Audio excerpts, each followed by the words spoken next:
Welcome back to Family Feud. Grateful po si Kuya DJ ng That's Entertainment kasi napanalunan ng grupo nila ngayon ay 100,000 pesos. Yes. Pero doblehin natin yan dahil gusto natin makapag-uwi kayo ng total cash prize na... Kahit kami, hindi kami kontento. Gusto namin 200. Let's do it. Si Karen nasa waiting area sa likod. Hindi niya tayo naririnig. It's time for Fast Money. Let's go. Let's go. Give me 20 seconds on the clock, please. And here's your question. Bukod sa baboy at manok, anong hayop pa ang gusto mong gawing lechon? Go. Lechon baka, Babaeng bayani sa ating history. agonsilyo, Name something na ino-on at saka off. switch, Magbigay ng isa sa 10 Commandments. thou shalt not kill. Ilang oras naglalaro ang bata maghapon? 3 hours. Let's go, Kuya DJ. Yeah. Tignan natin kung ilang puntos ang nakuha nyo. Bukod sa baboy at manok, anong hayop pa ang gusto mong gawing lechon? Baka. Siyempre, napakasarap ng lechon baka. Survey says... Boom! Yes. 35. Babaeng bayani sa ating history. Sabi nyo, agonsilyo. Ang sabi ng survey ay... Uy! Baka hindi okay, nila it's okay. nakilala, pero alam nating mahalagang tao Oh, sa yeah, ating yeah. kasaysayan. Something na on and off, sabi nyo, switch. Survey says, yung magbigay ng isa sa 10 commandments na thou shalt not kill. Survey says, isa pa! Woo! Ilang oras naglalaro ang bata sa maghapon? Ang sabi mo, 3 oras. Ang sabi ng survey ay, napakaganda, 126. Napakaganda.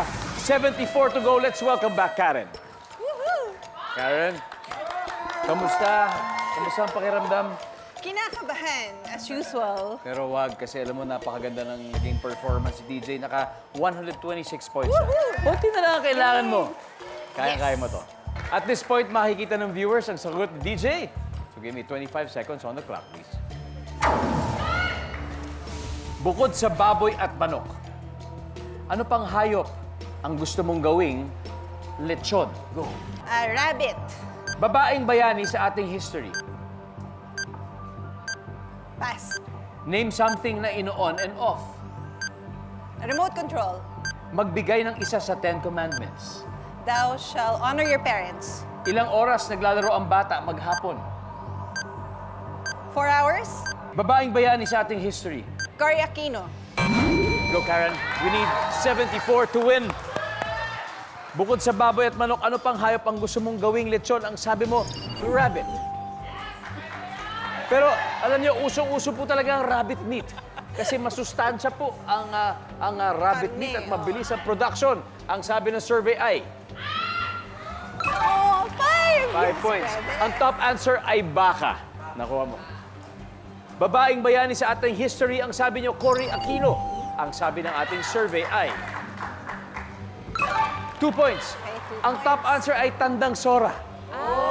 Sora Aquino. Ayan po. Name something na ino-on and off. Ang sabi niyo, remote control. Ang sabi ng survey ay... Oh! Ang top answer ay switch. Nasagot mo. Okay. Meron pa. Magbigay ng isa sa 10 commandments. Ang sabi nyo, respect your parents or honor your father and your mother. Ang 74 sabi ng survey points. ay 5 points. Huwag papatay ang top answer natin. At ito na, ilang oras naglalaro ang bata maghapon? Ang sabi nyo, 4 hours. Ang sabi ng ating survey ay... Yun! Ang top answer, 5 hours. Sayang, pero congratulations pa rin, Thank Karen. you, Kasi thank nanalo you. kayo ng 100,000 pesos. Let's welcome back on stage, of course, best friends. And gaya ng napag-usapan natin, may 20,000 for your chosen Yes. charity. Ano bang napili ninyo, Karen? Lil Brave Hearts. Little Brave Hearts, may 20,000 na tulong po ang ating winning team ngayong hapon from That's Entertainment. Congratulations din kasi kahit pa paano magaling yung mga sagot ninyo, medyo mas magaling lang sila. Kasi nasa age kasi yun. Oo nga. Aminado naman kami. Maraming wisdom. Iba yung wisdom, iba ba yung wisdom? Iba. Pero alam nyo, dito sa Family Feud, pwede tayong bumalik anytime. Yay! Di ba, Aubrey?